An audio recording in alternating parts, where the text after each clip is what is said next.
दोस्तों 400 पार का नारा देने वाली बीजेपी सरकार इस बार जो उसका गुब्बारा था उसकी हवा निकल चुकी है। इसकी वजह बहुत सारी है। इससे महंगाई, बेरोजगारी, बेकारी और पर्चा लीक, यहाँ तक कि यूपी जो उनका गढ़ माना जाता था उसमें भी इंडिया गठबंधन ने यानी समाजवादी पार्टी ने अपना परचम फहरा दिया, जिसके बाद ऐसा लगने लगा कि अब जो है वो देश एक बड़े बदलाव की तरफ जा रहा है और जो हिंदुत्व की राजनीति थी उससे वो अब उभर रहा है, क्योंकि अब मुद्दों की राजनीति हावी होने लगी है।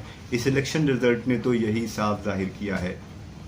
हालांकि जब आत्मविश्वास अच्छी चीज़ मानी जाती है, लेकिन बहुत ज़्यादा अगर विश्वास बढ़ जाए, आत्मविश्वास बहुत ज़्यादा हो जाए तो वो घमंड का रूप धारण करने लगता है। ऐसा कुछ सियासी विश्लेषक भी मानते हैं कि मोदी जी ने अपने सलाहकारों की भी नहीं मानी, यहाँ तक कि न तो वो मणिपुर गए और न ही महिला पहलवानों की सुनी और न ही किसानों के धरने को ही सिरे से नज़रअंदाज वो करते रहे। इसकी वजह से वो उनकी पार्टी जो है वो लगातार जो है वो सवालों के घेरे में रही, लेकिन किसी ने सवाल नहीं किया। लेकिन इसके बावजूद आवाम के जहन में एक बात थी कि इस हुकूमत को सबक सिखाना है और उन्होंने इसमें ऐसा कर दिया।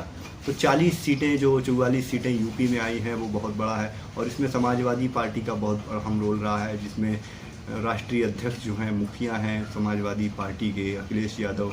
उनकी पार्टी देश की तीसरी नंबर की सबसे बड़ी पार्टी बनकर निकली है, जो अपने आप में एक बहुत बड़ा रिकॉर्ड है।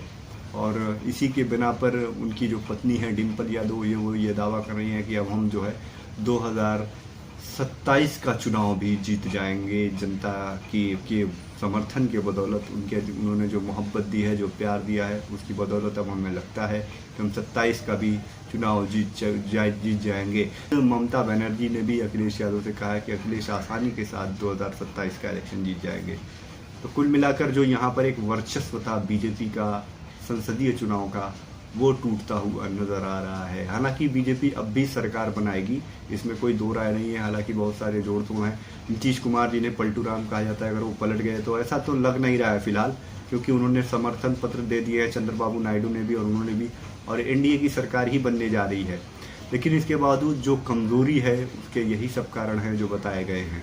दूसरी वजह इसको माना जाए तो राहुल गांधी की जो पदयात्रा थी, दो बार उन्होंने पदयात्रा की, एक यात्रा फिर एक बार भारत जोड़ो न्याय यात्रा, 136 दिन लगातार जो है राहुल गांधी मुल्क की सरजमीन की खाप छानते रहे, इधर उधर जाते रहे, कश्मीर से लेकर कन्याकुमारी तक वो जाते रहे। और जो उनके पप्पू की एक इमेज थी उसको भी उन्होंने काफ़ी हद तक धूमिल कर दिया है और लोगों के बीच गए, मजदूरों से गले मिलते, किसानों के मसले जानते, उनकी समस्याओं के समाधान के बारे में बात करते और उन आश्वस्त करते कि अगर हमारी सरकार आई तो हम जो है वो आपको जो एमएसपी की कानूनी गारंटी है वो देंगे और आपके लिए 8,500 रुपये खटाखट आपकी जेब में जाते रहेंगे। और सिलेंडर का जो दाम है, जो महंगाई बढ़ रही है, उस पर भी रोक लगाया जाएगा। व्यापारियों के लिए भी उन्होंने कहा था कि हम जीएसटी को घटा देंगे।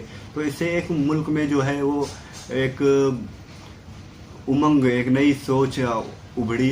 तो नरेंद्र मोदी 2 बार लगातार 10 साल उन्होंने बहुमत की सरकार बनाई थी और इस बार जो है वो मामला उल्टा पड़ गया है। तो अगर यही रवैया उनका रहा तो आगे उन्हें बहुत बड़ी कीमत चुकानी पड़ सकती है। इसलिए बीजेपी को अभी से समझ लाना चाहिए और देश की उन्नत और विकास के लिए काम करना चाहिए। जैसा कि कुछ लोग ऐसा मानते हैं कि बीजेपी जो है वो जो भी वादे करती है उसको निभा नहीं पाती, जैसे 15 लाख का वादा हो। कोई यही बात ही कर रहा था कि 2 करोड़ नौकरियां कहाँ हैं। तो आप जब वादे करते हैं, आप सरकार में हैं, जब वादे करते हैं तो उसे निभाने का हुनर भी आपको आना चाहिए, वरना ये आवाम है, ये जनता है, समय आने पर आपसे सवाल जरूर करेगी और वोट से आपको जवाब ज़रूर देगी। अगर आपने उनका सही जवाब नहीं दिया तो वोटों की ताकत से वो आपको जवाब देगी, जिसका खामियाजा इस बार बीजेपी को भुगतना पड़ेगा। हालांकि नरेंद्र मोदी ने अपने ट्वीट में कहा है कि बीजेपी को लगातार तीसरी बार जनता ने मौका दिया है, तो इसके लिए मैं उनको धन्यवाद कहूँगा और ये बहुत बड़ा मैंडेट हमारे लिए है और इस देश को तरक्की के रास्ते पर ले जाने के लिए हम लगातार जो है वो प्रयासरत हैं, ऐसा उन्होंने कहा है और पूरी देश की जनता का शुक्रिया अदा किया है। लेकिन इसके बावजूद अगर तीसरी बार उन्हें मौका दिया गया है और उन्होंने नहीं बुलाया तो सियासी विश्लेषक मानते हैं कि उन्हें इसकी भारी कीमत चुकानी पड़ सकती है।